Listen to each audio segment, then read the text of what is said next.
I'm currently traveling in Mexico on a mission to get a Hundo Heracross. Heracross is the last Hundo I'm missing from the Johto region. In the previous video we met up with some friends, did some trades, got a few Hundo Pokemon, but no Heracross so far. We had an accident traveling by bus, we visited Chichen Itza, one of the 7 world wonders, and arriving back at the hotel we were so tired we went straight to bed.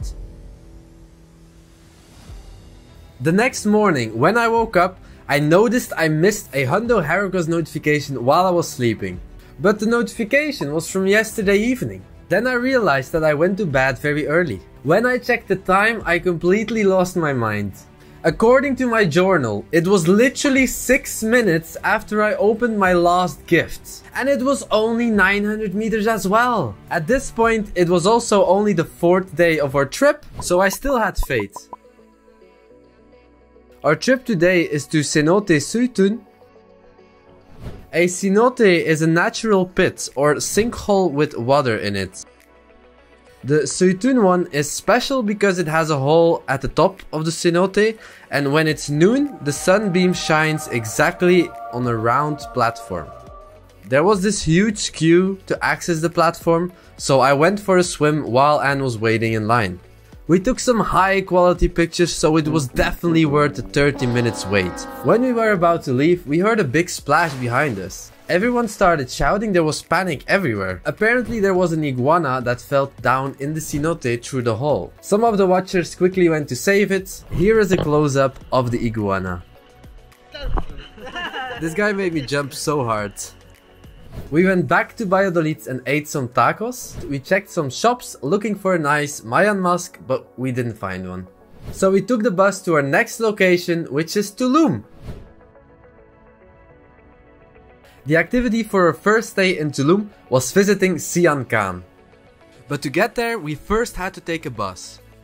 While waiting for our bus, Mega Kangaskhan raid day started, so we quickly did some raids. It didn't take too long, my 7th raid was a shiny. I'm very happy getting this, because I never thought I would ever get my hands on a shiny Kangaskhan, since I won't be traveling to Australia anytime soon, and I don't trade for new shinies. And since I already have a Hundo, I would never do raids to get a shiny. But during this event, we did get a couple of free passes, and the shiny rate was very boosted. I believe it was like 1 in 10, which is very nice. This brings me closer to completing my shiny Kanto dex. I'm now only missing Tauros and Hitmonchan. Anyways, the bus schedules in Mexico are very unclear, so we might have missed our initial bus because of doing those raids. After an hour of waiting, our bus finally arrived. We spent the day visiting the Muyil ruins and walking through the jungle. Mid-jungle there was a watchtower and we decided to climb it. It was a very steep climb and I was very scared, so I stopped recording halfway. But when arriving at the top, we had an amazing view. And surprisingly, there was signal up there. I opened the game and there was a gym, but I couldn't reach it. The gym was being defended for over 150 days. Too bad it was too far away. We continued our walk through the jungle and ended up at the big lagoon where we did a boat trip through Sian Khan. The boat trip was amazing, and we even went for a swim in the ancient Mayan trading routes in the lagoon. You're currently watching part 2 of our amazing adventures in Mexico. The next and final part will be uploaded next Monday, unless this video gets 200 likes, then I will upload it immediately. So don't forget to give this video a big thumbs up. I made a Mexican friend at the entrance while waiting for our bus. He offered us a ride back to Tulum, so we went back to Tulum by car and not by bus. The guy was very nice and we listened to some typical Mexican music. Very unique experience. When arriving back in Tulum, we picked up our bikes we got from our Airbnb and decided to explore Tulum for the rest of the evening. We went to the beach, passing a lot of gyms. We took down a lot of gyms until it was very dark. And after reaching the limit of defending 20 gyms, we went back to our Airbnb. We went to some local street food markets and bought some delicious quesadillas, and it was very cheap as well. Our Airbnb had a rooftop swimming pool, so we decided to end our day with a late night swim. Our last day in Tulum already, so we took our bikes again and biked to Tulum Ruins. Tulum Ruins is another ancient Mayan city, but this time right by the sea. The view over the ocean was amazing. There were iguanas everywhere, and they didn't seem to be afraid of people. Hey, broer. We walked around this place for a couple of hours, and as I just mentioned, this place looks amazing. The sea, the palm trees, it was amazing.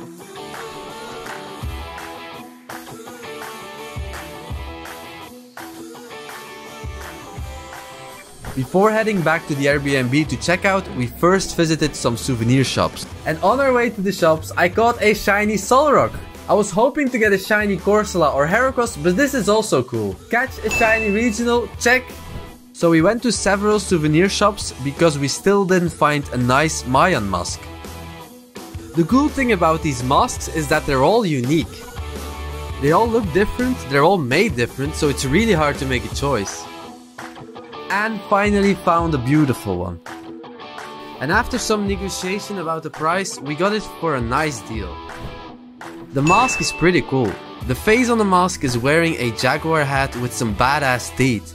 And at the sides you can see both the jaguar and the snake, which represent protection and fertility in the Mayan culture. While the corn in the middle stands for prosperity. We were not sure how we would get it to Belgium since it's quite big, but in the end we managed to bring it with our hand luggage. Next up is a new location, Akumal.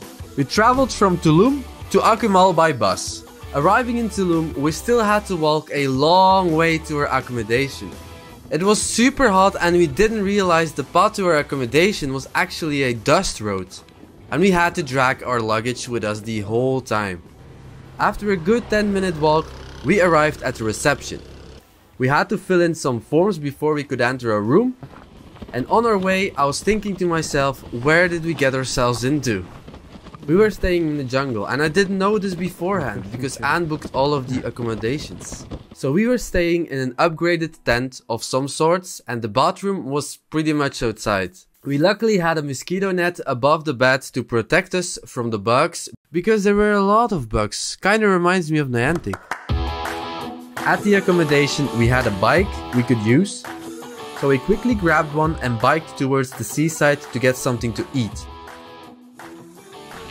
The bikes were really crappy, but it was the only way to get to the seaside. We had to bike over a bridge, which was actually a highway for cars, to get to the place where we were going to get dinner. We stopped at Turtle Bay Cafe because the place looked very nice, with colorful chairs, tables and a thatched roof. The menu looked promising, so we ended up eating delicious Mexican food, shrimp tacos and quesadillas. Heading back to our tent, it was getting very dark, and we started to realize this was going to be a tough night. There were a lot of bugs and unknown noises coming from everywhere. I even saw a Mexican mouse in our tent. We barely slept that night. It was nice for the experience for one night, but never again.